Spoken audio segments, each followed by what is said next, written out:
नमस्कार, मैं हूं आपके साथ ऋतु भंडारी और आप सभी देख रहे हैं भारत अपडेट की खास पेशकश और बड़ी बहस। उत्तर प्रदेश की सियासत में एक नई तूफान की सुगबुगाहट तेज होने लगी है, जिसके चलते अब ये पूछा जा रहा है कि क्या 2024 की चोट की मरहम पट्टी अभी से शुरू हो चुकी है उत्तर प्रदेश में, या एक बार फिर से 2027 के विधानसभा चुनाव में लखनऊ के सिंहासन को दोबारा से फतेह करने की कोई नया चक्रव्यूह रचने की कोशिश हो रही है। असमंजस की स्थिति खत्म हो चुकी है, क्योंकि उत्तर प्रदेश बीजेपी में उस बड़े ऑपरेशन की शुरुआत हो गई है जिसकी सुगबुगाहट लंबे समय से थी। अब सूत्रों की अगर माने तो प्रदेश संगठन में ऊपर से लेकर नीचे तक लगभग 70% चेहरों को बदलने की तैयारी है। क्षेत्रीय अध्यक्षों से लेकर जिला अध्यक्षों तक की कुर्सियां अब हिलने वाली हैं। अब सवाल सीधा सा ये उठ रहा है कि क्या 2024 के लोकसभा चुनाव में जो कमी रह गई थी बीजेपी की तरफ से, ये बदलाव उसकी सख्त समीक्षा और जवाबदेही है, या फिर से बीजेपी ने विपक्ष के पीडीए यानी कि पिछड़ा दलित अल्पसंख्यक वाले फॉर्मूले को काटने के लिए पंकज चौधरी के नेतृत्व में अपनी नई सोशल इंजीनियरिंग को धरातल पर उतार दिया है। विपक्ष से बीजेपी की घबराहट और हार का डर बता रहा है, तो वहीं बीजेपी का दावा है कि 2027 की मिशनरी तैयारी है। आज इसी मुद्दे पर हम चर्चा करेंगे। उत्तर प्रदेश बीजेपी में बड़ा बदलाव, 2027 की तैयारी या 2024 की समीक्षा। लगातार ग्राफिक्स के माध्यम से भी आप तक साझा कर रहे हैं किस तरह से निरंतर बदलाव की स्थिति देखने को मिल पाई है। इसके साथ ही आपको बता दें कि आने वाले समय में और भी बदलती हुई प्रगाढ़ स्थिति देखने को मिल सकती है, जिसके चलते 2024 लोकसभा चुनाव में जो खामियाजा हुआ था, जो माइनस पॉइंट बीजेपी के लिए था, उसको लेकर लगातार कोशिश की जा रही है कि उसकी समीक्षा की जा सके। 2027 के विधानसभा चुनाव को लेकर यहां पर स्थिति देखने को मिल पाए। अब आने वाले समय में क्या कुछ होता है ये तो आने वाला वक्त बताएगा, लेकिन इस वक्त हर किसी की नजरें टिकी हुई है 2027 के विधानसभा चुनाव को लेकर कि क्या कुछ स्थिति और परिस्थिति पैदा होती हुई नजर आती है। लेकिन इस बीच आपको बता दें कि आने वाले समय के लिए 2027 के विधानसभा चुनाव के लिए जो अभी तक तस्वीरें सामने आई हैं, उसमें सीधे तौर पर यह कहा जा रहा है कि संगठनात्मक स्तर पर एक बड़ा बदलाव हो सकता है, और जो संगठन स्तर पर बदलाव होगा वो न सिर्फ सत्ता को मजबूत करेगा, इसके साथ ही संगठन को भी मजबूत करने का प्रयास किया जाएगा। 2024 की अगर समीक्षा की जा रही है तो निरंतर बदलाव देखने को मिलेगा, और 2027 के विधानसभा चुनाव के लिए ब्लूप्रिंट अगर तैयार किया जा रहा है तो उसको लेकर भी किसी तरह की यहां पर स्थिति सामने आ सकती है। 2027 के विधानसभा चुनाव बेहद महत्वपूर्ण यहां पर बीजेपी के लिए हो जाते हैं, जिसको लेकर सुगबुगाहट तेज हो चुकी है और इसमें लगातार सियासी बिसात बिछाई जा रही है। 2027 के विधानसभा चुनाव को देखते हुए अभी तक जो रीति नीति अपनाई गई है, जो रणनीति तैयार की गई है, उसके माध्यम से कोशिश यही कि 2027 में किसी तरह से डबल इंजन की सरकार वापस से आए, यानी कि बीजेपी का शासन एक बार फिर से देखने को मिल पाए, क्योंकि कई ऐसे मुद्दे हैं जिसको लेकर लगातार बीजेपी धरातल पर अपने वोट बैंक को मजबूत करने का प्रयास कर रही है, जिसमें सबसे बड़ा हो जाता है कानून व्यवस्था, लॉ एंड ऑर्डर। किस तरह से 2017 से पहले क्या कुछ था, 2017 के बाद में किस तरह से परिवर्तन हुआ है, उत्तर प्रदेश के हर एक जिले में क्या कुछ बदलाव देखने को मिला है, किस तरह से लगातार यहां पर स्थिति परिस्थिति बदली है और उत्तर प्रदेश की दिशा और दशा बदली है। क्योंकि जो एक टैग लाइन है वो लगातार योगी सरकार की तरफ से ली जा रही है, और वो ये कि पहले उत्तर प्रदेश में बेमारू राज्य की स्थिति के तौर पर गिना जाता था, लेकिन अब धीरे धीरे यहाँ पर चीजें बदली हैं, जिसके चलते अब उत्तर प्रदेश उत्तम प्रदेश कहा जाता है, और उसकी जो सफलता है वो सीधे तौर पर पीएम मोदी के नेतृत्व में यहाँ पर मानी जाती है। सीएम योगी आदित्यनाथ की तरफ से भी निरंतर प्रयास किए जा रहे हैं। सीएम योगी आदित्यनाथ के कंधों पर जिम्मेदारी है सत्ता को मजबूत करने की, क्योंकि अगर हम 2017 के बाद से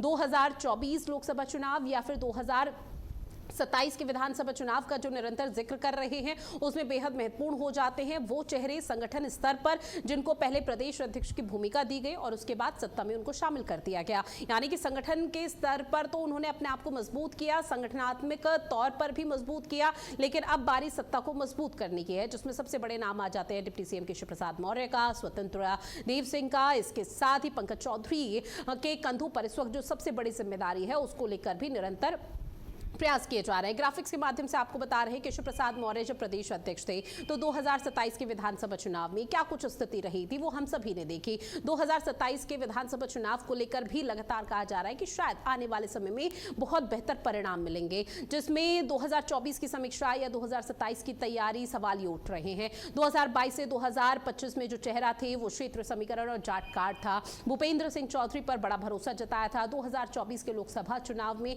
हालांकि थोड़ी स्थिति डगमगा जरूर गई थी, लेकिन उसके बाद सफल परिणाम यहां पर उपचुनाव में देखने को मिलते हैं, जो कि 2024 लोकसभा चुनाव के बाद हुए थे।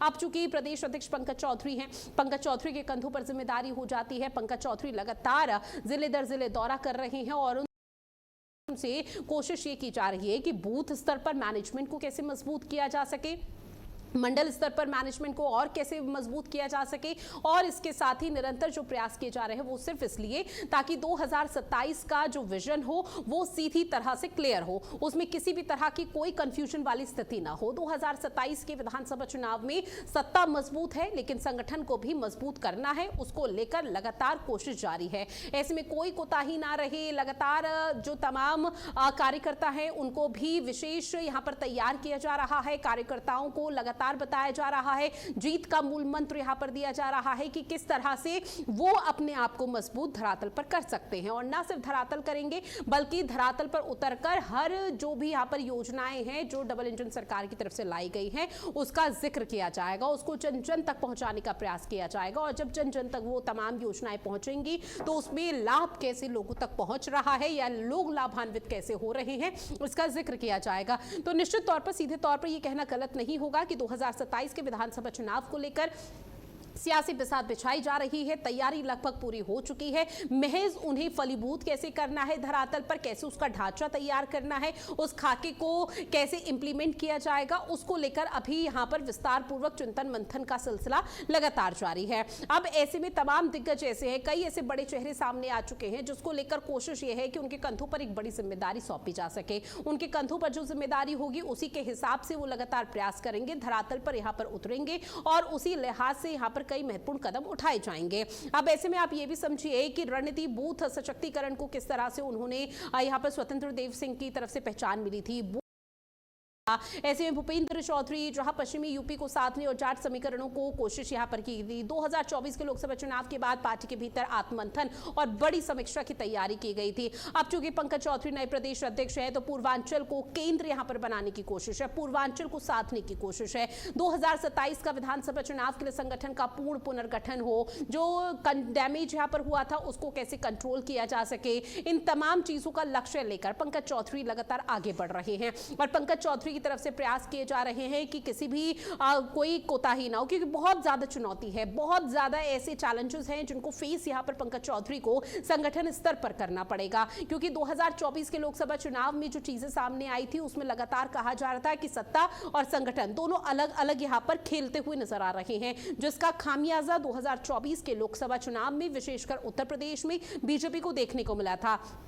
लेकिन ठीक उसके बाद जब सत्ता और संगठन एक साथ होकर मजबूत हुए, उसके बाद उपचुनाव के दौरान बीजेपी का यहां पर पूरी तरह से जो जीत थी वो सुनिश्चित रही थी। अब उसके बाद से लगातार समाजवादी पार्टी में खलबली है, लेकिन सबसे पहले कोशिश ये की जा रही है कि जो पीडीए फैक्टर है, पिछड़ा दलित अल्पसंख्यक, उस फैक्टर को, उस लेवल को कैसे यहां पर काट की जा सके, और उसी को काट करने के लिए लगातार बैठकों का सिलसिला चल रहा है। तो 2027 के विधानसभा चुनाव के लिहाज से ये तमाम जो चीजें हैं, एक एक जो पहलू है ये बेहद महत्वपूर्ण हो जाता है। न सिर्फ इन तमाम चेहरों पर बल्कि कई ऐसे बड़े चेहरे हैं जिसको जिम्मेदारी सौंपी गई है कि 2027 के विधानसभा चुनाव में किसी भी तरह से कोई भी ऐसा माइनस पॉइंट नहीं होना चाहिए जिसकी वजह से 2027 का चुनाव फतेह ना कर पाए। खास पैनल हमारे साथ जुड़ा हुआ है जिनसे आप सभी का तारुफ करा दें। हमारे साथ प्रदीप भटनागर जी जुड़े हुए हैं, बीजेपी के नेता जितेंद्र सिंह मल्ली जी जुड़े हुए हैं, समाजवादी पार्टी के प्रवक्ता। दोनों का बहुत स्वागत करते हुए भारत अपडेट में आशुतोष मिश्रा जी भी हमारे साथ जुड़े हुए हैं, यूपी स्टेट हेड।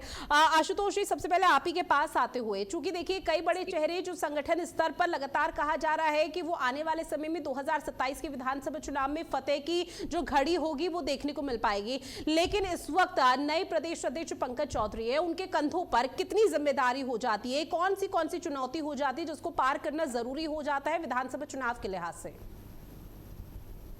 देखिए, इस पूरे घटनाक्रम को बहुत करीब से देख रहा हूं। उत्तर प्रदेश में बीजेपी के बदलाव को लोग कमजोरी या गुटबाजी से जोड़कर देख सकते हैं, लेकिन सिक्के का दूसरा पहलू भी है कि भारतीय जनता पार्टी की सबसे बड़ी खूबी यही रही कि वो लापरवाह नहीं होती। 2024 के जो नतीजे पार्टी ने उसे स्वीकार किया और तुरंत एक्शन शुरू कर दिया। लखनऊ से दिल्ली तक जो मैराथन बैठकें हो रही हैं वो ये दिखाती हैं कि बीजेपी उत्तर प्रदेश को किसी भी कीमत पर हल्के में नहीं ले रही है। लिस्ट में देरी जरूर हो रही है, जिससे कयासबाजी गर्म है कि क्या बड़े नेताओं के बेटों को सेट किया जा रहा है या किसी चेहरे पर फंसा है। लेकिन मुझे लगता है कि देरी कमजोरी नहीं बल्कि माइक्रो मैनेजमेंट है। इस बार सोशल इंजीनियरिंग की डिलीवरी या कामकाज के बीच एक ऐसा संतुलन बनाना चाहती है कि 2027 के विपक्ष में पीडीए के फार्मूला को हवा निकाली जा सके। देखिए, मैं आपको एक बात बता दूं, बीजेपी 24 घंटे तैयारी करती है, हमेशा एक्शन मोड में देखती है। रितु जी बिल्कुल, आप अपनी बात कंप्लीट कीजिए। बीजेपी हमेशा एक्शन मोड में रहती है, हमेशा बूथ सम्मेलन, कभी कार्यकर्ता सम्मेलन, कभी सांगठनिक मेलजोल, ये लगातार उनका चलता रहता है। इससे स्पष्ट होता है कि बीजेपी किसी भी रिजल्ट को बहुत ही मजबूती के साथ उसको जोड़कर चलती है। और यही वजह है कि आपने देखा होगा जो अन्य दल हैं, जो हमारे साथी समाजवादी पार्टी के प्रवक्ता बैठे हुए हैं, ये बखूबी जानते हैं कि इनकी पार्टी में बतौर पत्रकार मैंने जो अभी तक देखा है कि जिला अध्यक्ष, प्रदेश अध्यक्ष, संगठन, ये बनने में देरी नहीं लगती है। सिर्फ कुछ चंद लोगों को, या यूं कहें कि सिर्फ अखिलेश जी को डिसाइड करना है कि कौन प्रदेश अध्यक्ष होगा, कौन जिलाध्यक्ष होगा, कौन उपाध्यक्ष होगा। बीजेपी में एक सीढ़ी है, बीजेपी में नीचे से लेकर ऊपर तक सिलसिला चलता है। आप देखेंगे कि अगर जिले की इकाई भी बनाई जाएगी तो पहले जिले से सूची तैयार होती है, फिर वो क्षेत्र में जाती है और क्षेत्र के बाद वो मुख्यालय जाती है और वहां तय होता है कि आखिरकार जिले में कौन किस पद पर होगा। अब ये तो उत्तर प्रदेश के पदाधिकारियों की बात है, तो आप समझ सकते हैं कि लगातार जो उत्तर प्रदेश के नेता हैं वो यहां से लेकर दिल्ली के चक्कर लगा रहे हैं। खबरें यहां तक आ रही थी कि कुछ बड़े नेता अपने चहितों को संगठन में लाना चाहते हैं, इसी वजह से इस सूची को आने में देरी हो रही है। लेकिन लब्बो लुआब अब ये निकल के आता है कि बहुत वक्त नहीं लगना है, क्योंकि बीजेपी ने जो उस सूची को लेकर जो वार्तालाप उनका होना था, जो बातचीत होनी थी, जो तालमेल बैठना था, वो बैठ चुका है। अब ऐसा उत्तर प्रदेश में पंकज चौधरी की जो टीम है वो बिल्कुल नहीं होगी। आप देखेंगे ज्यादातर, यानी कि 70%, जैसा भी आप कह रही थी, 70% लोगों को बाहर का रास्ता दिखाया जाएगा और पंकज चौधरी की टीम में नए लोग शामिल होंगे, यानी कि नई बीजेपी होगी। 27 में नया प्रदेश होगा बीजेपी के हिसाब से अगर देखें तो लिहाजा अब आप देखेंगे तो आने वाले समय में मुझे लगता है कि अगले 24 घंटे में भारतीय जनता पार्टी के पदाधिकारियों की सूची आने वाली है। हालांकि आप देखेंगे प्रदेश अध्यक्ष के लगातार दौरे हो रहे हैं, मुख्यमंत्री लगातार दौरे कर रहे हैं, तो बीजेपी 27 की तैयारी अभी से शुरू कर दी है। रितु, निश्चित तौर पर, और 2027 के विधानसभा चुनाव की तैयारी बीजेपी ने पहले से ही कर दी थी। और बीजेपी अमूमन तौर पर, आशुतोष जी, ये कहती हुई भी हमेशा नजर आती है कि एक चुनाव अगर खत्म हो रहा है तो हमें कैडर बेस्ड पार्टी इसीलिए कहा जाता है कि हम दूसरे चुनाव की तैयारी में तुरंत जुट जाते हैं, चाहे वो किसी भी राज्य का हो, और शायद बेहतर परिणाम की पराकाष्ठा या जो भी स्थिति है वो इसी वजह से देखने को मिल पाती है। बहरहाल लौटूंगी आप प्रदीप भटनागर जी आपके पास आते हुए। सर, चूंकि देखिए 2024 के लोकसभा चुनाव में सर उत्तर प्रदेश में आपको नुकसान हुआ था, इसमें कोई दो राह ही नहीं, हर सिक्के के दो पहलू, जिस तरह से यहां पर आशुतोष जी की तरफ से भी जिक्र किया गया। लेकिन दूसरा पहलू यह भी हो जाता है कि 2027 में वो खामियाजा ना भुगतना पड़े। क्या ये कश्मकश उसी की वजह से है? 2024 के लोकसभा चुनाव की समीक्षा हो रही है या 2027 के लिए तैयारी? नहीं, मैं थोड़ा सा इसे थोड़ा क्लियर कर दूं। भारतीय जनता पार्टी में कार्यकर्ता परिवर्तन चलता रहता है जी, क्योंकि कार्यकर्ता का एक समय सीमा है, अध्यक्ष की समय सीमा है कि इतने वर्ष तक कार्यकर्ता मंडल अध्यक्ष या प्रदेश अध्यक्ष या क्षेत्रीय अध्यक्ष रह सकता है। तो उस कार्य, क्योंकि सब क्षेत्रीय अध्यक्षों के कार्यकाल पूरे हो चुके हैं, जैसे हमारे आदरणीय प्रदेश अध्यक्ष जिस प्रकार से चेंज हुए हैं, ऐसे ही क्षेत्रीय अध्यक्ष नीचे की जो इकाई है वो चेंज होनी है, उस पर कार्य चल रहा है। यहाँ एक नहीं है, यहाँ एक कमरे में बैठे और पार्टी के मालिक ने कह दिया भाई तू जिला अध्यक्ष फलाने रामपुर का है, तो बरेली का, तो यहाँ का, यहाँ नहीं चलता ना। यहाँ तो संगठन में भारतीय जनता पार्टी में, क्योंकि जनता की पार्टी है ना, पब्लिक की पार्टी है, भारत की पार्टी है, तो वो अपने निर्णय लेने में टाइम लगता है। क्योंकि हमें अध्यक्ष, सर्वोच्च पद अध्यक्ष का है, चाहे वो इकाई का हो, चाहे वो जिले का हो या क्षेत्रीय अध्यक्ष हो, उसको बैठाया जाता है, जिसको संगठन को लेकर साथ चलना है, सब कार्यकर्ता को लेकर साथ चलना है। इसीलिए समय लगता है भारतीय जनता पार्टी में। ये भाजपा ऐसी भाजपा नहीं बनी है ये भाजपा है तो पारिवारिक पार्टी, और परिवार इसका भारत है, और उस भारत के अंदर जिस जात धर्म के लोग आते हैं सब उसमें सम्मिलित है। ये चीज समझनी पड़ेगी। और जब अध्यक्ष पद किसी को मिलता है तो वो बहुत बड़ा दायित्व होता है। वो मुखिया है संगठन का, वो प्रमुख है उस संगठन का, जिसके आदेश पे पूरा संगठन चलेगा, चाहे राष्ट्रीय अध्यक्ष हो चाहे प्रदेश अध्यक्ष हो। और प्रदेश अध्यक्ष जी का दायित्व है हर जिले में, हर इकाई में, हर मंडल में जाना और संगठन को मजबूती देना, क्योंकि ये संगठन में जो है ना 2 बजे उठने का सिस्टम नहीं है। निश्चित तौर पर सर, माफी के साथ आप अपनी बात को कंप्लीट जरूर करिएगा, लेकिन आपने कहा कि जो परिवर्तन है वो निरंतर बीजेपी में होता रहता है ताकि संगठन और सत्ता दोनों को मजबूत किया जा सके, लेकिन ये बदलाव जो यहाँ पर हो रहा है इससे तो आप भी डिनाई नहीं कर सकते कि चुनाव का से भी कनेक्शन जोड़ा जाता है, क्योंकि नहीं देखिए, क्योंकि जो भी बदलाव आप लोगों की तरफ से किया जा रहा है उसको आने वाले समय में चुनाव जो होने हैं, आगामी चुनाव, उसमें कैसे आप लोगों के पैठ मजबूत हो इस चीज का ध्यान तो रखा जाता है, तभी तो शायद ये बदलाव होते हैं। नहीं, मैं पहले बता दूं, लोकसभा चुनाव आ गए, बदलाव तो होने थे, अगर लोकसभा चुनाव के कारण नहीं हुए, फिर पश्चिम बंगाल के चुनाव आ गए, उनको लेके बदलाव नहीं हुए। ये बदलाव होना था, पहले होना था, इस पे चुनाव का कोई वो नहीं है। चुनाव भारतीय जनता पार्टी के कार्यकर्ता लड़ाएगा, दुनिया की सबसे बड़ी पार्टी है, और इतनी बड़ी पार्टी को संगठित रखना आसान नहीं है, और संगठित रखने के लिए अध्यक्ष खुद नेतृत्व करते हैं इसका, और इसलिए अपनी इकाइयों पे आते हैं। ऐसा कुछ नहीं जिस प्रकार से आप कह रहे हैं, भ्रमित करने वाली बात है। संगठन में परिवर्तन और चेंजेस चलती रहती है। अगर मैं आज मुझे कहीं और ड्यूटी लगा दी जाए मेरी, और कहीं भेज दिया जाए, यही भारतीय जनता पार्टी की अस्वीकार होता भी है। जिस प्रकार से दो मुख्यमंत्री चेंज कर दिए जाते हैं, कार्यकर्ता के रूप में मुख्यमंत्री और मंत्री बनाए जाते हैं, उन्हें वीर पुणे कार्यकर्ता बना दिए जाते हैं। ये संगठन का एक रचना है, और ये रचना हर किसी के बस की नहीं है, और ये भारतीय जनता पार्टी के अलावा, भारतीय जनता पार्टी का संकल्प है अंत्योदय, हर एक आखिरी लोग तक पहुंचना, हर उस गरीब, असहाय, कमजोर तक पहुंचना, ये कार्यकर्ता का काम है। जो कार्यकर्ता अच्छा काम करेगा, मजबूती संगठन के लिए लगा रहेगा, वो सदैव आगे बढ़ेगा। ठीक है, समाजवादी पार्टी का परसेप्शन इस पूरे मामले पर जानूंगी जितेंद्र जी आपके पास आते हुए, क्योंकि बीजेपी तो संगठनात्मक स्तर पर बदलाव कर रही है, और ऐसे में बदलाव को भले ही बीजेपी डिनाई कर रही है, लेकिन निश्चित तौर पर सीधे तौर पर 2027 के विधानसभा चुनाव से इसे जोड़ा जा रहा है। लेकिन सर, ऐसे में समाजवादी पार्टी पर क्या कोई प्रभाव पड़ता है या कोई दबाव बढ़ रहा है ताकि समाजवादी पार्टी भी कुछ ऐसे बदलाव करे जिसका फायदा मिल सके? पहले तो समाजवादी पार्टी, समाजवादी परिवार की तरफ से प्यार भरा नमस्कार जी।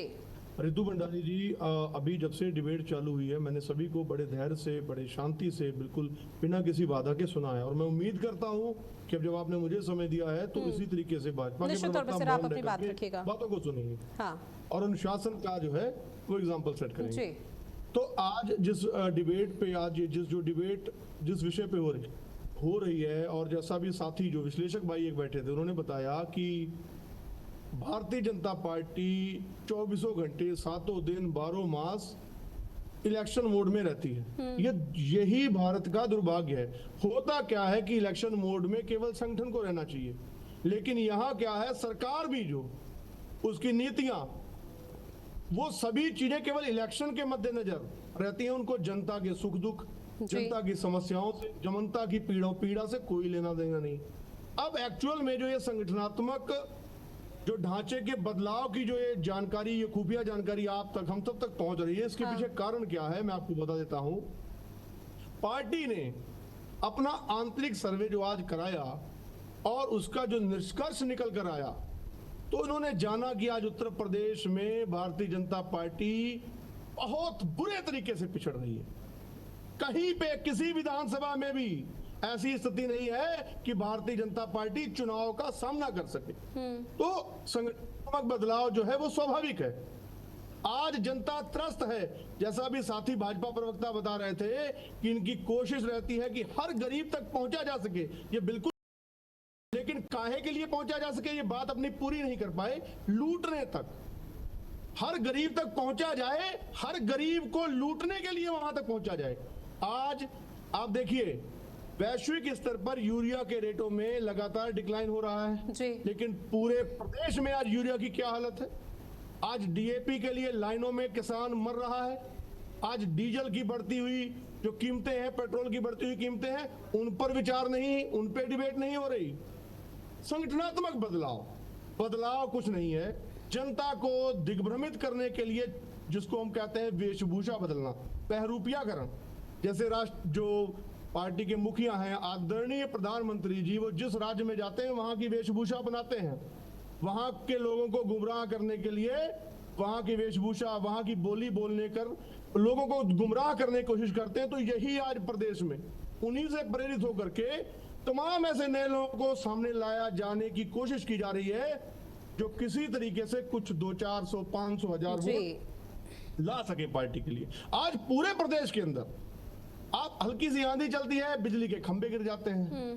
5 साल 10 साल जो समाजवादी पार्टी के हुए थे, उनके सहारे इन्होंने सत्ता चला ली। अब इनके पास करने धरने को कुछ है नहीं।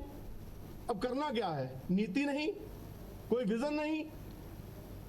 सरकार पुराने जो हमारे जो बिजली का उत्पादन की क्षमता हमने बढ़ाई, 100 नंबर लॉन्च की, 108 नंबर की चिकित्सा की जो हम लोगों ने सुविधा चलाई, उसके सहारे 5-10 साल इनके पार हो गए। अब क्या है भाई?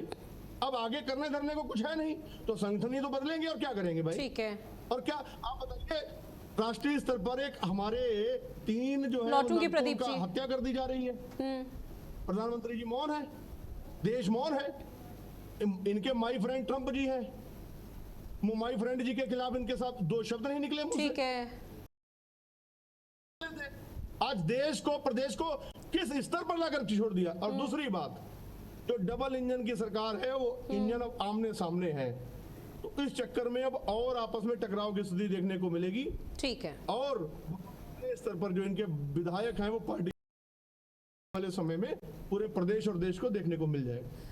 ठीक है सर। जितेंद्र मल्ली जी, आपको किसी ने रोका टोका नहीं, लेकिन मेरा अगला सवाल भी आप ही से रहेगा। उसके बाद प्रदीप भटनागर जी आपसे काउंटर में करूंगी। 1 सेकंड रुक जाइए आप थोड़ा। जितेंद्र सिंह मल्ली जी, मैंने चूंकि सवाल सर आपसे किया था कि समाजवादी पार्टी पर तो कोई दबाव नहीं पड़ रहा, मैं समाजवादी पार्टी की रणनीति को 2027 के विधानसभा चुनाव के लिए समझना चाहती थी, लेकिन सर आपने बीजेपी की है उसका जिक्र कर दिया। समाजवादी पार्टी कहां स्टैंड कर रही है? समाजवादी पार्टी को आप कहां देख रहे हैं विधानसभा चुनाव को लेकर? बिल्कुल, बहुत अच्छा सवाल, बहुत अच्छा सवाल। समाजवादी पार्टी की रणनीति और नीति केवल एक है। समाजवादी पार्टी गरीबों के, असहायों के, पीड़ितों के साथ है। अब वो हिंदू है या मुसलमान है, हमारा जो चश्मा है, हमें उसमें हिंदू मुस्लिम नहीं दिखाई पड़ता। लेकिन सर एक इमेज तो आप लोगों के लिए सेट हो रखी है कि जब मुलायम सिंह यादव का शासन था तो MY फैक्टर लेकर चलते थे, मुस्लिम और यादव वोट बैंक को मजबूत करने का प्रयास किया जाता था, तो उस इमेज से अभी तक समाजवादी पार्टी बाहर नहीं आ पाई है। जी, ये क्या है? ये इन लोगों का एक प्रोपेगेंडा है। ये MY फैक्टर, हम लोग जिसके साथ हम लोग खुल के कहते हैं हम लोग PDA पे काम कर रहे हैं, लेकिन उसको ये लोग कहते हैं नहीं PDA कुछ नहीं है। हम MY फैक्टर जो है, ये समाजवादी का फैक्टर नहीं है, ये इन लोगों द्वारा जनरेट किया हुआ एक लोगों को गुमराह करने का फैक्टर है। हमारा एक ही फैक्टर है PDA, पीड़ित है चाहे चाहे कोई दयनीय स्थिति में है, चाहे कोई अपमानित है, अब चाहे वो अगड़ा है, लेकिन जो समानता की बात करता है, जो एकता की बात करता है, जो पिछड़ों को साथ चारपाई पे बैठाने की बात करता है, वो हमारे साथ है। लेकिन अगर कोई अगड़ा ये कहता है कि अगर कोई वो दलित है हमारे पैरों के नीचे बैठे, तो हमें वैसे व्यक्ति के हम साथ नहीं, खिलाफ थे, खिलाफ हैं, खिलाफ रहेंगे। तो हम इसी विजन के साथ गरीब, और जो गरीब है, गौ है, उसकी बचाव के लिए हम लोगों की रणनीति तैयार है। और बाकी हमारी चुनावी रणनीति क्या है, अब इतने तो हम लोग भी अब अनभिज्ञ नहीं है कि हम लोग मीडिया के सामने उसको सार्वजनिक कर देंगे कि हम लोग कैसे क्या चुनाव की तैयारी कर रहे हैं। लेकिन हम पिछड़ों के लिए, दलितों के लिए, अल्पसंख्यकों के लिए और साथ साथ सभी उन अगड़ों के लिए जो पीड़ित हैं, जिनकी स्थिति दयनीय है, जैसे मैंने भी कहा, तो हम सबको साथ लेकर के चलने का काम कर रहे हैं। और 2027 में भारतीय जनता पार्टी को समाजवादी से चुनाव नहीं लड़ना। देश की जनता, प्रदेश की जनता इनको उखाड़ फेंकने के लिए तैयार बैठी है। ठीक है। आज इन्होंने प्रदेश की बिल्कुल लुटियाट बोलने का काम ये कर रहे हैं। भले ही 2027 विधानसभा चुनाव की तारीखों का ऐलान ना हुआ हो, लेकिन जैसे जैसे समय और दिन नजदीक आ रहे हैं, वैसे वैसे PDA का जो फुल फॉर्म है आप लोगों की तरफ से भी बदल रही है। पीड़ित, दयनीय, अपमान अब ये हो गई है, जबकि आप लोग भी जानते हैं कि PDA जब आप लोग लेकर आए थे तो उसका फुल फॉर्म क्या था और किस तरह से आप लोगों की तरफ से जिक्र किया गया था। प्रदीप भटनागर जी, जल्दी से अपनी बात रखिए अब। जी जी जी, सबसे पहले गुरु गोविंद सिंह जी की पगड़ी को नमन करता हूँ मैं, समाजवादी पार्टी को पहली चीज। दूसरी जी एक बात कह रहे थे कि ये हर समय चुनाव मोड में रहते हैं। भारतीय जनता पार्टी एक राज्य की पार्टी नहीं, पूरे भारत की पार्टी है और दुनिया का सबसे बड़ा एक संगठन है। पहले तो ये बता दूं, जिनकी हैसियत केवल उत्तर प्रदेश में वो भी मजबूत नहीं है और मुख्यमंत्री आजमगढ़ से आर के इटावा चले जाते हैं, ये वो बात कर रहे हैं पहली चीज। दूसरी चीज एक बात और कह रहे थे, ये चुनावी मोड हमारे पास अंबार है सेलिब्रिटियों का, हम पे प्रवक्ताओं का, हम पे पार्टी के भारतीय जनता पार्टी के स्टार प्रचारकों का अंबार है।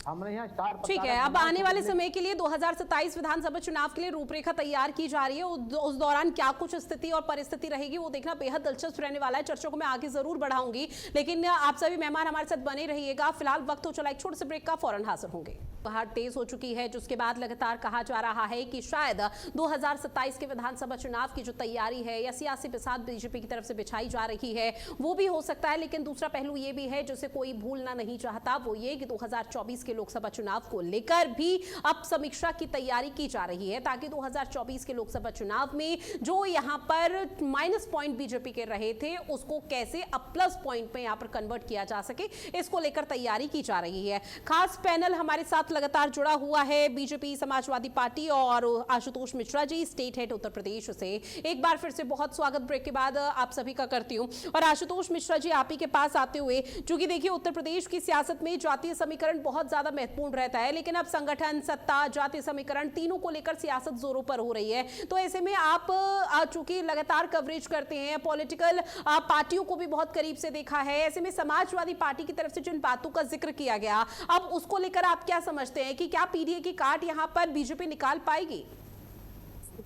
देखिए रितु, मैं दोनों पक्षों को सुन रहा था। पहले मैंने बीजेपी के साथी को सुना, फिर समाजवादी पार्टी के प्रवक्ता को भी सुना।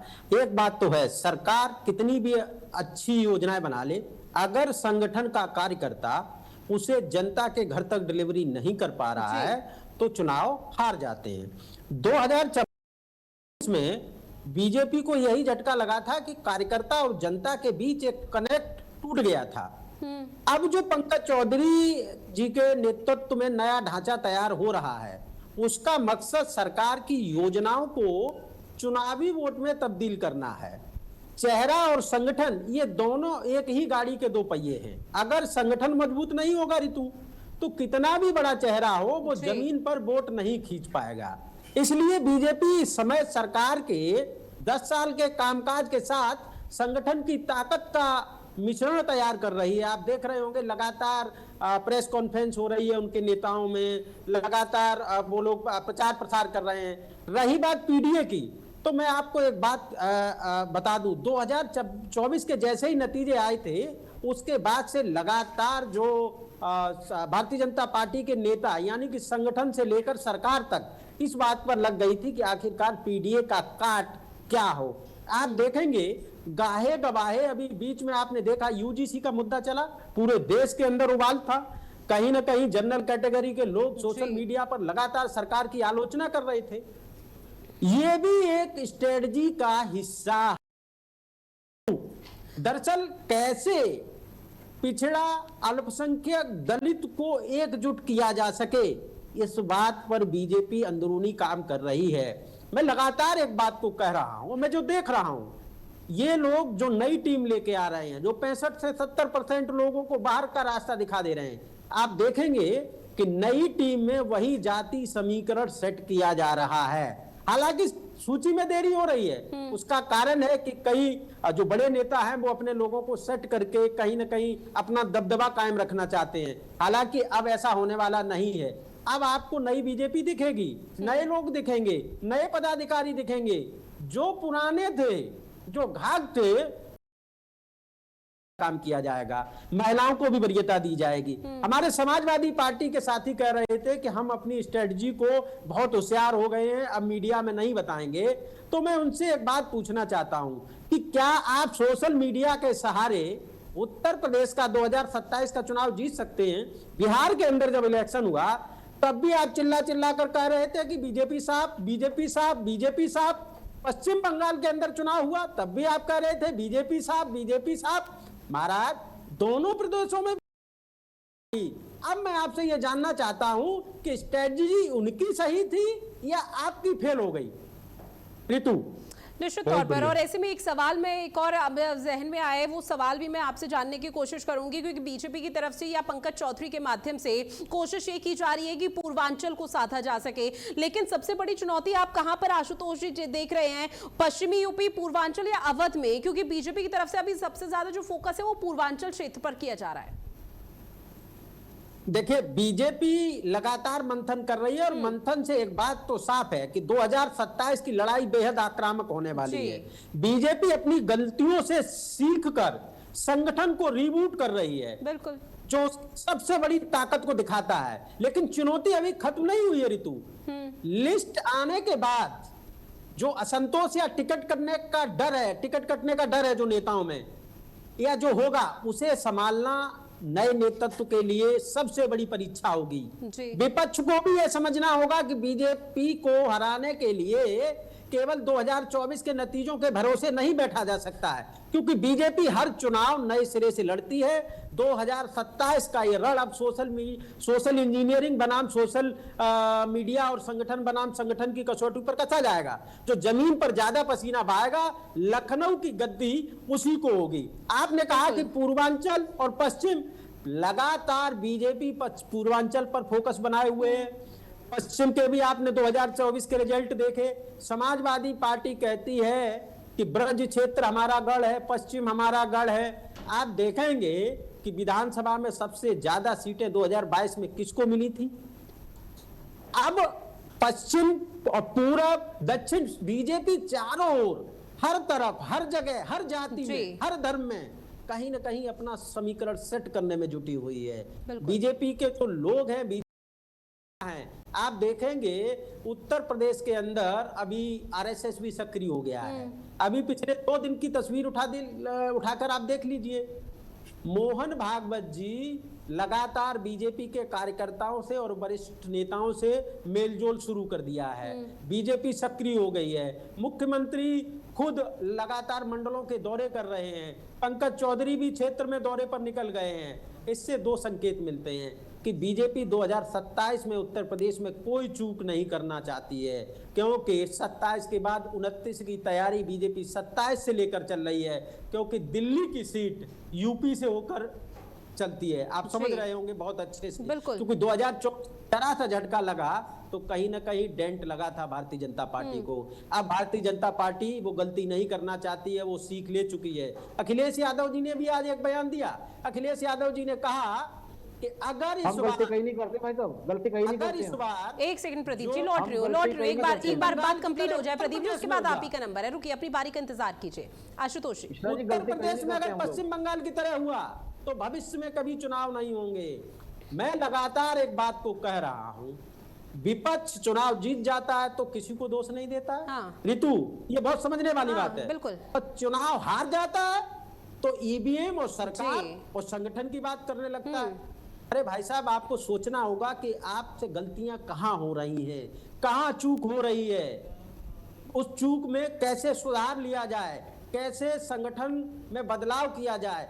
आप एक लेटर जारी करते हैं, प्रदेश की टीम भंग, एक लेटर जारी करते हैं, फलाना अध्यक्ष, फलाना प्रदेश अध्यक्ष, कहीं न कहीं समय के हिसाब से बदलाव ही प्रकृति का नियम है। मैं समाजवादी पार्टी के साथी को सुनना था, भाजपा के साथी को सुनना था, मैंने दोनों को सुना।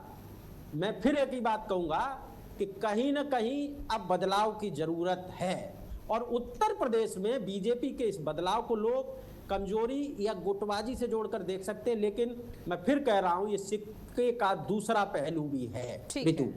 आप प्रदीप भटनागर जी, सर आप ही के पास आते हुए अपनी बात को जरूर रखिएगा, लेकिन सर सवाल उसमें ये भी जोड़ा जा रहा है कि 2 पहलू होते हैं। एक पहलू तो आप लोग गिना रहे हैं और पूरी तरह से आप ओवर कॉन्फिडेंस में है कि नहीं हम कुछ नहीं करते, हमारी जो रीति नीति है वो धरातल पर सही साबित हो रही है। लेकिन सर दूसरा पहलू ये भी है कि कुछ लोग आप लोगों से नाराज हैं, कुछ वर्ग ऐसा है तमाम योजनाओं की वजह से नहीं पहुंच पाया, कई ऐसे ऐतिहासिक आप लोगों ने मुद्दे उठाए जिसको लेकर वो वंचित रहे हैं, तो वो वर्ग नाराज है। उन लोगों को भी खुश करना आप ही लोगों की जिम्मेदारी हो जाती है।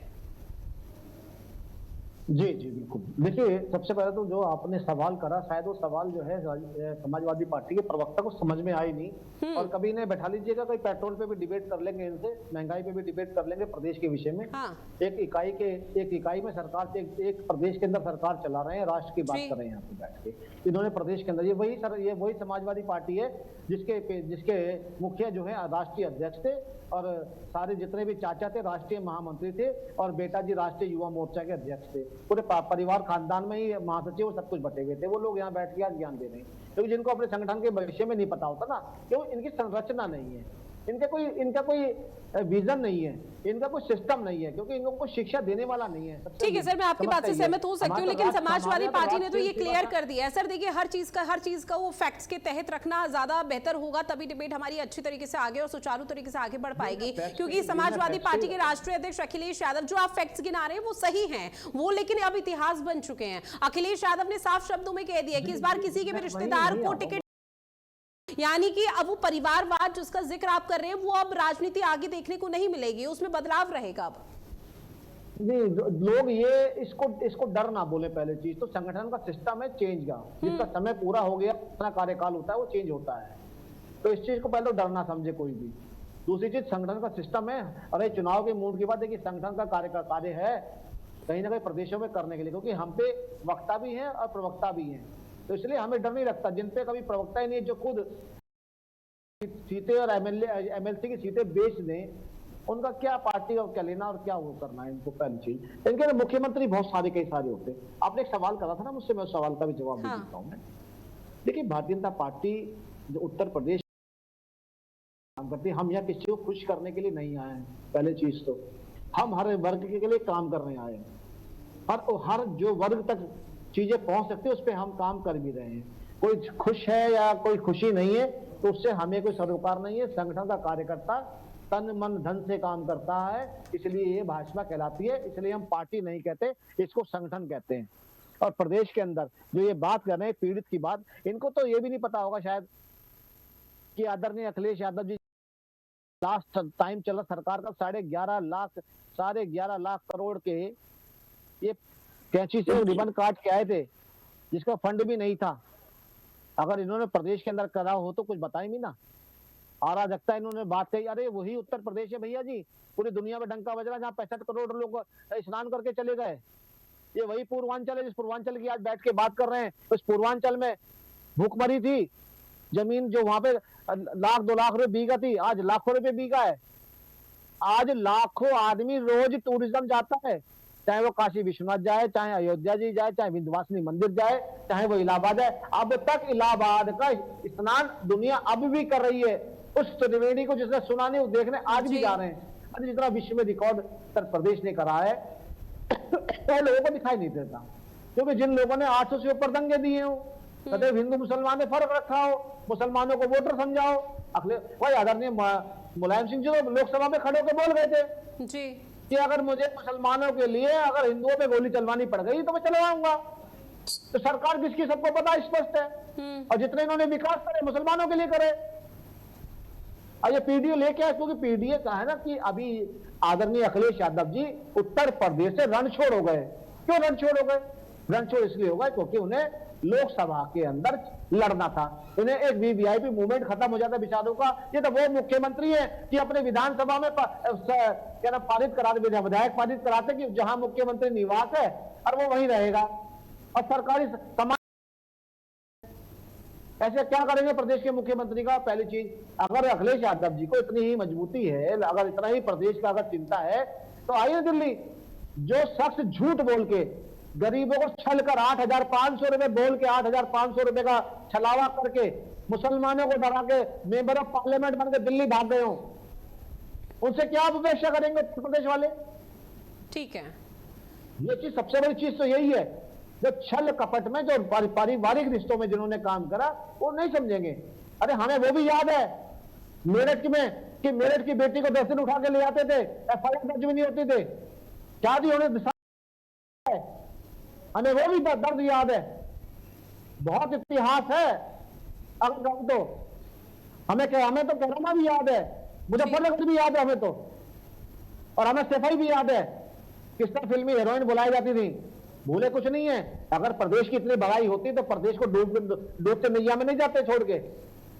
ये वो लोग हैं जो 40 रुपए का बल्ब एलईडी रुपए का बेचते थे।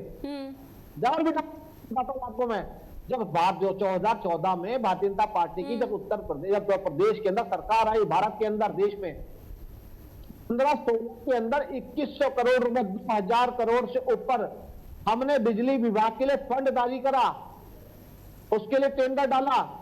अखिलेश यादव को पैसे नहीं दिए, जो कि चोरी हो जाते, चाचा भतीजे ले जाते, उसको डायरेक्ट बिजली को ठीक कराई हमने, हर पावर ट्रांसफार्मर ठीक है। करा है। मुख्यमंत्री कौन थे? अखिलेश यादव, जिनकी गत और अगत इतनी खराब थी, उनसे क्या उम्मीद करेगी प्रदेश की जनता? ठीक है, समाजवादी पार्टी के शासन में क्या हुआ क्या नहीं हुआ वो बीजेपी को अच्छे से याद है, वो गिना दिया। अब समाजवादी पार्टी के जो प्रवक्ता बैठे हुए हैं जितेंद्र सिंह मल्ली जी, उन्हें बीजेपी के शासन का क्या कुछ याद है, जरा वो भी जान लेते हैं। सर, आप इत्मीनान से जरूर सुनिएगा। ऐसे में जितेंद्र जी आपके पास आते हुए, अब तमाम चीजों को लेकर आरोप लगाया जा रहा है और कहा जा रहा है कि समाजवादी पार्टी का शासन तो नहीं आ पाएगा।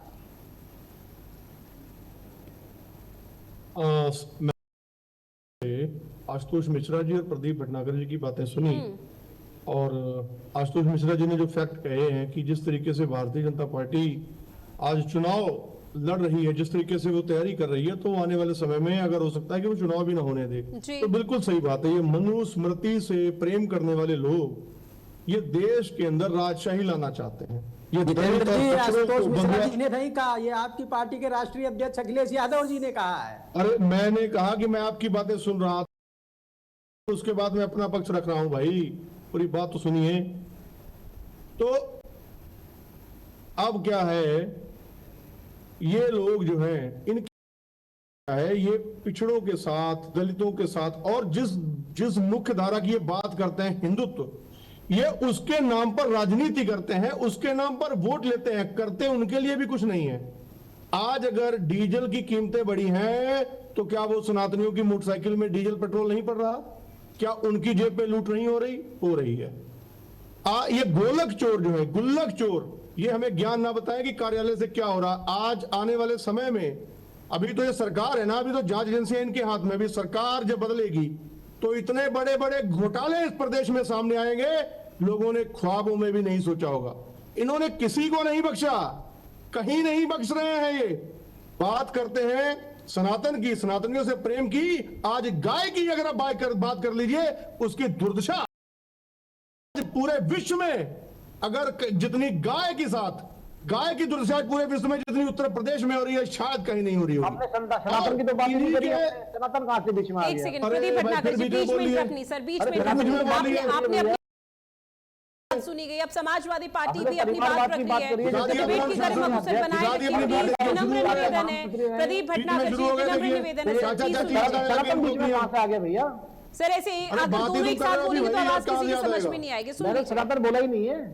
तो अब ये क्या था, इन्होंने जो प्रोपेगेंडा बना करके पूरे प्रदेश के अंदर लोगों को जो इन्होंने जुमला, जिसको आप लोग कहते हो, बताइए आप जितेंद्र जी। मैं उसको जुमला नहीं कहता हूँ। अरे फिर भैया इनसे कहा करो कि कम से कम सुन बताइए ना। अरे विजन दुनिया, विजन भारत चैनल में, अरे विजन में बता तो रहा हूँ भाई, सुनने का प्रदेश में आएंगे तो क्या करेंगे? देखिए, पहली बात तो इनसे बोलिए कि अपना मुंह बंद रखे, जब ये दूसरे को मौका मिलता है बोलने का तो शांत रहा करें। तो विजन बताइए ना भाई साहब। प्रदीप भटनागर जी, सुन लीजिए सर, आपने अपनी बात रखी सर, आपकी बात सभी ने तरीके से सुनी है, तो एक बार डिबेट को हम आगे बढ़ा दें, अच्छे तरीके से, सुचारू तरीके से सुन लीजिए। समाजवादी पार्टी का परसेप्शन जानना भी आप लोगों के लिए भी बहुत ज्यादा जरूरी हो जाता है। जितेंद्र जी, है क्या कि आपका जो सवाल है कि सरकार में कैसे आए, सरकार कैसे चला, क्या, तो इन लोगों ने योजनाबद्ध तरीके से लोगों को दिग्भ्रमित किया, और जिसको आज मीडिया लाइमलाइट में एक शब्द कहा जाता है कि जुमला दिया। जुमला नहीं है, जुमला कुछ नहीं होता, या झूठ होता है या सच होता है। इन्होंने झूठा वायदा किया लोगों के साथ कि 15 लाख आएंगे, काला धन आएगा, जो गोरा हो चुका है, तो लोग इनकी बातों में फंस गए। और दूसरा, इन्होंने धर्म पे नाम पे लोगों को इकट्ठा कर लिया। तो मैं तो साफ कहता हूं, जुमलेबाज नहीं है, झूठे लोग हैं। और उसके बाद क्या हुआ, इन्होंने धर्म के नाम पे लोगों को, गाय हमारी माता है, हम गाय के लिए करेंगे। भाई सब लोगों को लगा कि शायद पता नहीं क्या करेंगे, कितने। अब जब उसको राष्ट्रीय पशु बनाने की बात आई तो साफ सूंघ गया। उसके लिए फंड एलोकेशन होना था। जहां जहां इनकी सरकार है, जैसे गोवा की बात करिए, आपसे उधर की बात करिए, मणि क्या है, गाय कट रही है। और इनके प्रधानमंत्री क्या, मुख्यमंत्री क्या कहते हैं, अरे सामने नहीं खानी है, अंदर खानी है। कोई उसकी उम्र सीमा तय कर रखा है। पूरा प्रदेश आज इनकी वास्तविकता को पहचान चुका है। अब क्या था कि जो लोग भूल के भटक के इनके साथ हो लिए, अब उनको पता चल चुकी है। बात करते हैं ये परिवारवाद की, इनके तो परिवार ही नहीं है। आज इनके शासन में किसी एक मुख्यमंत्री की बेटी के लिए किस तरीके से दुष्प्रचार चलाया जा रहा है, शर्म नहीं आती। और तो और उसके बाद में मुख्यमंत्री सार्वजनिक तौर पे आके मंच से ये बात, मैंने पुलिस को आदेश दिया। मतलब आपको इसके लिए भी आदेश देने की जरूरत है? आपकी पुलिस सो रही थी क्या? इससे शर्मनाक और क्या होगा?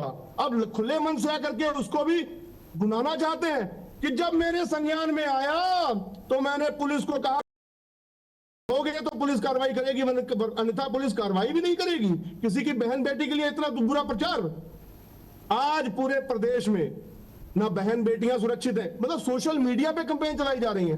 दूसरी बात लूट खसूट की, हर घर में आप देखिए कहीं आज साइबर क्राइम कितना बढ़ गया। इनके पास क्या व्यवस्था है साइबर क्राइम को रोकने के लिए?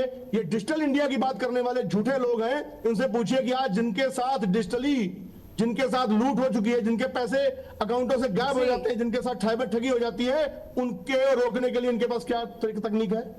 उनका जिनके साथ ये चोरी की घटनाएं हुई है, किसको ये उसका किसका भरण करेंगे? ठीक, कुछ नहीं, राम आसरे बैठे हैं। और तो और सुनिए, अभी आपने कितनी जल्दी अभी आपने सुना होगा कितना बड़ा घोटाला अयोध्या 2024 में आधी हकीकत जनता को पता चल चुकी थी, तो इनको उन्होंने समेट दिया।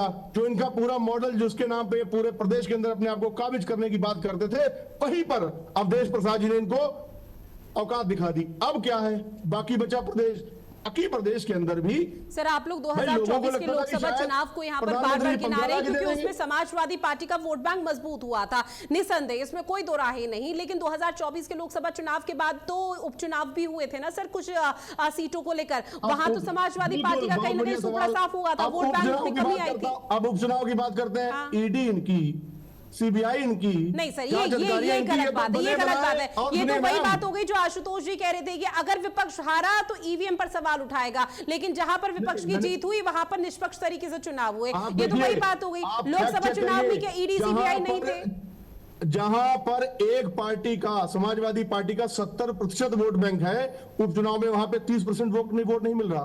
कारण क्या है? आप बूथ पर वोट डालने से रोकते हैं, आप लोगों को धमकाते हैं।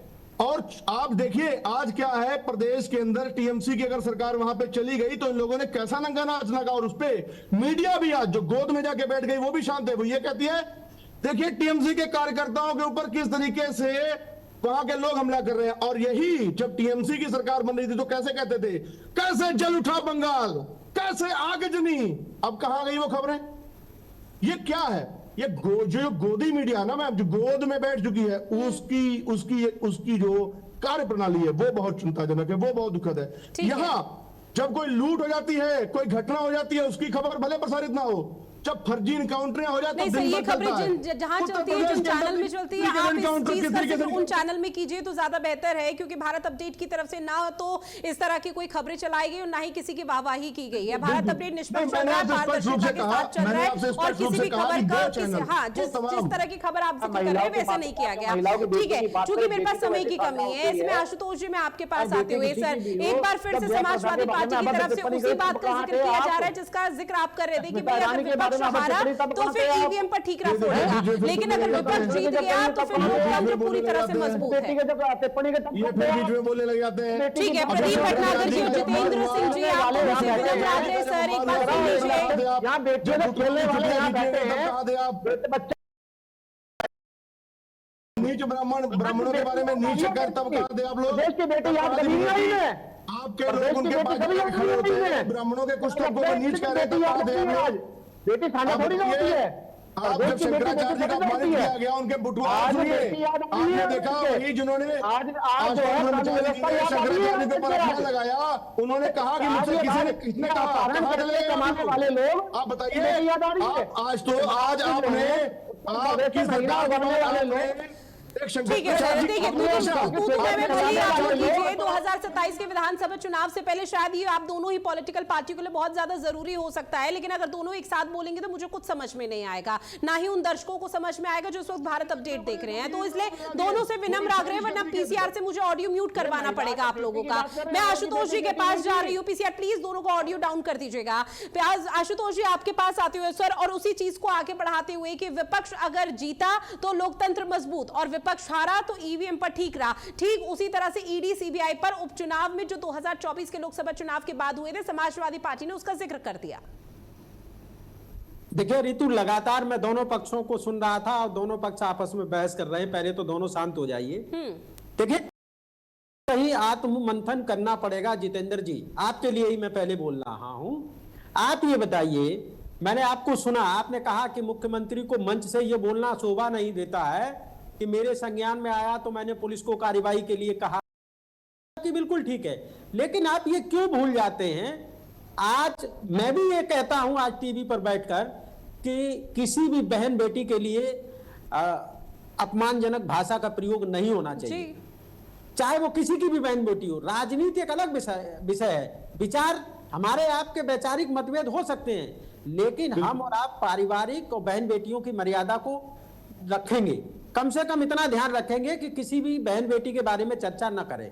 लेकिन मैं ये जानना चाहता हूं, और मैं पिछले दिनों से सोशल मीडिया पे देख रहा हूं कि सबसे ज्यादा इस बात का विरोध करने वाले अगर लोग हैं तो वो भारतीय जनता पार्टी के लोग हैं।